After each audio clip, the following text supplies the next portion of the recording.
கலைஞர் நுட்பமானதுமா பண்றாரு. இந்த விவேகானந்தர் நம்ம அடையாளம் கிடையாது, இது பார்ப்பனை அடையாளம், இது தமிழ் விரோத அடையாளம் தெரிஞ்சு என்ன பண்றாரு, கைது வச்சா போச்சுங்க.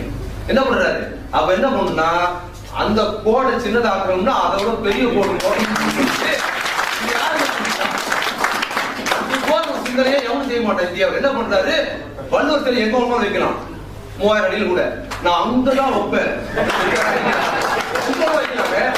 அந்த பாறையில் வைக்கிறதுக்கு நான் அந்த பாறையில் தான் வைப்பேன்னு சொல்லி, அது வள்ளுவர் மேற்கொண்ட அன்பு மட்டுமல்ல, வள்ளுவரை வைத்துக் கொண்டு திமுக காரர்கள் செய்த அரசியல் இருக்கு பாத்தியா, அந்த அரசியல் சமஸ்கிருத பார்ப்பன எதிர்ப்பு அரசியலில் வள்ளுவரை நிறுத்தியது. ஏன் வள்ளுவர் நல்லா தெரிஞ்சீங்க, வள்ளுவர் கொண்டா திருக்கு. நான் பெரியார் கிட்ட இருந்து போனவங்க பெரியார பிரதிநிதிப்படுத்த பெரியார் தலை வைக்கணும் போல. ஆக்சுவலா வச்சிருந்தா பெரியார் தலை தான் வைக்கணும். வள்ளுவரார் நம்ம படிக்க வச்சாரு, திருப்பூர்லயே படிக்க வச்சு பெரியார் தான். ஆக்சுவலா